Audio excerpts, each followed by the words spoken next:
Hello and welcome to another edition of Addition. I'm your host, Addy. I'm a product manager at Microsoft, a mathematician, a futurist, a tech optimist, artist, and creator. And I'm here every day, Monday through Friday, bringing you the news, the hot topics in tech, an update on the markets, some career advice, as well as telling you what I'm geeked out about. So before I get started in today's episode, and as you know, there is a lot of big news that happened in the last 24 hours. Go ahead, and if you're watching on YouTube, click the like button. If you're not already subscribed, subscribe.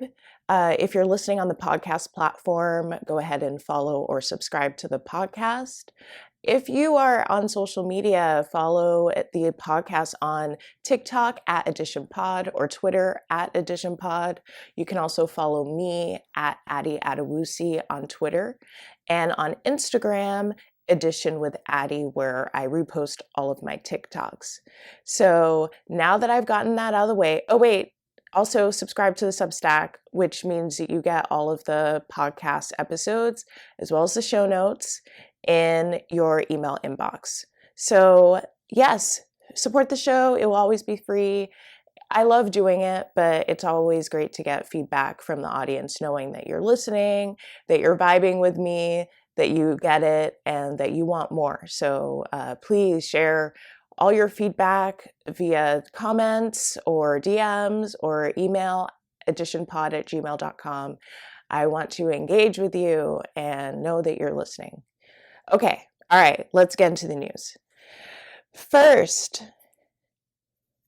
I want to go straight into the hot topics in tech, but let me give you an update on the markets. Okay, so Bitcoin is down 4.37% in the last 7 days, hovering at 39,788 at the time of recording.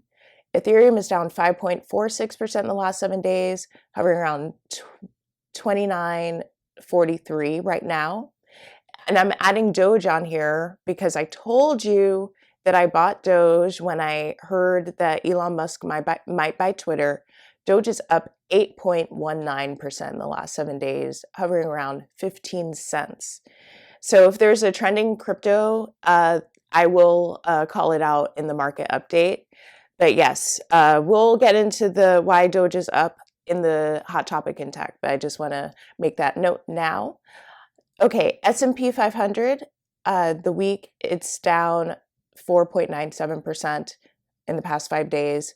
NASDAQ, it's down 6.9% in the last 5 days. So I talked about this in yesterday's podcast about all of the geopolitical and macroeconomic forces going on in the world right now. Markets are suffering. It's not been a good year. People would say we've had a 10, 11-year bull run. It's about time. But I'm interested to see what's going to happen now that markets or that stock prices are down, the crypto is down, because when prices drop, they become buying opportunities. Who's going to take advantage of these depressed stock prices? And we'll get into that in the hot topic in tech, which is next. Elon Musk buys Twitter. Okay, finally, I can talk about this. So Elon Musk buying Twitter is a perfect example of what happens when someone with a lot of capital, whether an individual or a company, takes advantage of a stock price drop. So Elon Musk, or Twitter accepted Elon Musk's bid of buying the company completely outright and taking it private at $54.20 per share. And just to be clear, just because Twitter has accepted Elon Musk's offer, it does not mean that this is going to go through, because it also has to be approved by the SEC.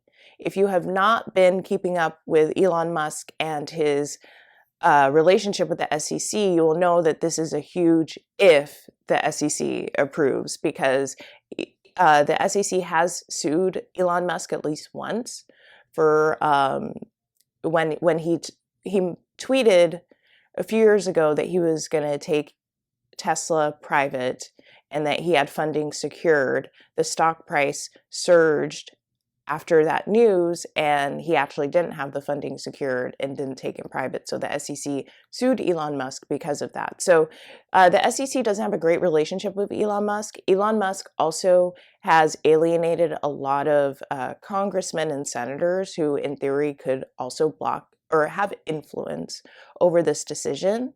So the story is not done yet.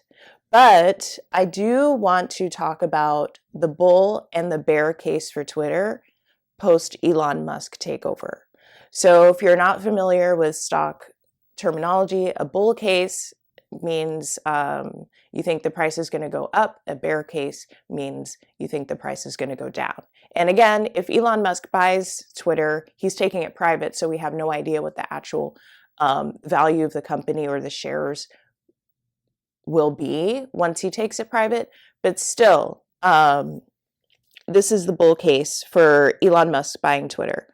Okay, so Twitter already sucks. Long story short. And don't get me wrong, I love Twitter. I'm on it every day. There are people that I follow that I have notifications on whenever they tweet. It is the hub for venture capital and tech conversations, and that is why I'm there. That being said, as a company, its stock price has been flat. Like since IPO, the stock price has not made any significant moves, considering how much influence Twitter has over media and the public conversation. It has been seen as a disappointment.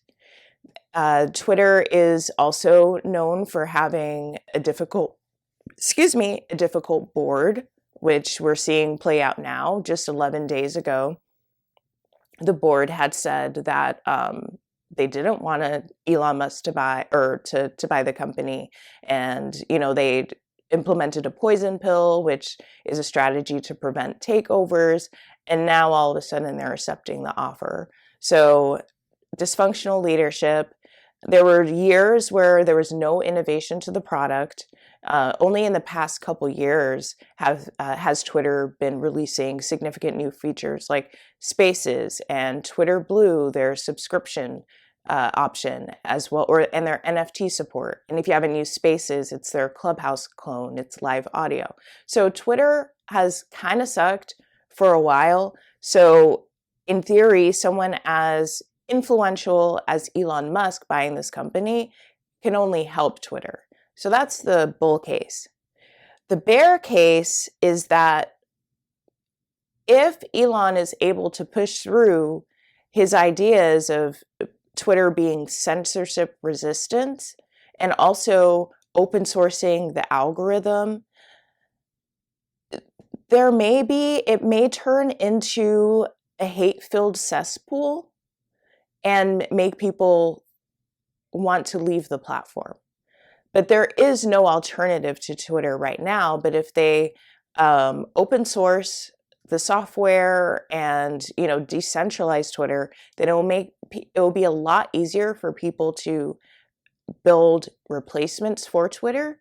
But I would say social media platforms do have an element of staying power. But if Twitter just becomes kind of what Facebook is now, just a whole bunch of scammy tweets and inflammatory statements, and it's not fun, then that doesn't help Twitter. But I don't think it's going to happen like that.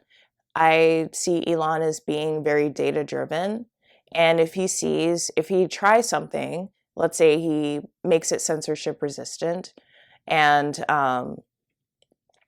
he sees that monthly active users go down, daily active users go down, then he will probably reverse that. So anyway, I had a lot of other news that I wanted to talk about, but I just spent all this time talking about Elon Musk and Twitter. So I do want to give a brief timeline of the events leading up to the purchase, and this is from The Hustle. So April 4th, Musk disclosed that he purchased a 9.3% stake in Twitter, becoming the company's largest shareholder. April 5th, Musk was offered a board seat, which he later declined. April 14th, Musk offered to buy Twitter for $43 billion. April 15th, Twitter's board adopted a poison pill defense, a move that prevents unwanted takeovers. April 21st, Musk secured funding for his proposed purchase, including $25 billion in debt financing led by Morgan Stanley. And April 25th, Twitter accepted Musk's offer. So as you can see, a lot has gone on in the past, few weeks. April was a significant month, and that is that on Elon and Twitter. I will move on now to our next hot topic. Fidelity is now going to be allowing retirement savers to put Bitcoin in their 401ks. So I quote from the article from Wall Street Journal. Elon Musk won't be able to start adding crypto. Oh my God. Employees won't be able to start adding cryptocurrencies to their nest eggs right away, but later this year, the 23,000 companies that use Fidelity to administer their retirement plans will have the option to put Bitcoin on the menu. Under the plan, Fidelity would let savers allocate as much as 20% of their nest eggs to Bitcoin, though that threshold could be lowered by plan sponsors. Mr. Gray said it would be limited to Bitcoin initially, but he expects other digital assets to be made available in the future. So I'm not sure whether this will have that much of an impact on the Bitcoin price. As I already mentioned, Bitcoin is down 4.37% in the past 7 days.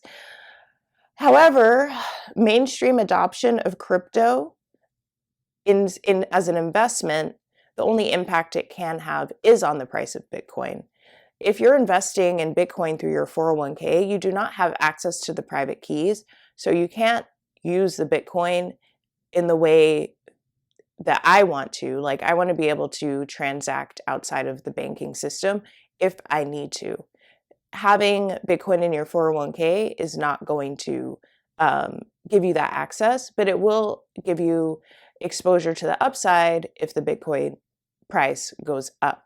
So I thought I would be more excited about this, but because I use crypto for a certain reason, like I believe in the ethos of decentralization, as well as censorship-resistant money. I like the idea of not being completely dependent on the banks. So Fidelity allowing you to invest Bitcoin on your retirement account does not really address any of those things. Fidelity is basically letting their customers bet on Bitcoin. So this is just a great opportunity for Fidelity to make some extra money. I don't think it's a net win for people who are saving in retirement. You can already buy Bitcoin. You can automate it. I guess there are tax advantages for putting it in your retirement account, but you also can't access it until you retire. So I'm not going to be investing in Bitcoin in my 401k, but you will be able to at some point. Okay, so quickly, I have to address the Bored Ape Yacht Club hack. So, long story short, the Bored Ape Yacht Club Instagram account got hacked. The hackers then ran an ad to Bored Ape.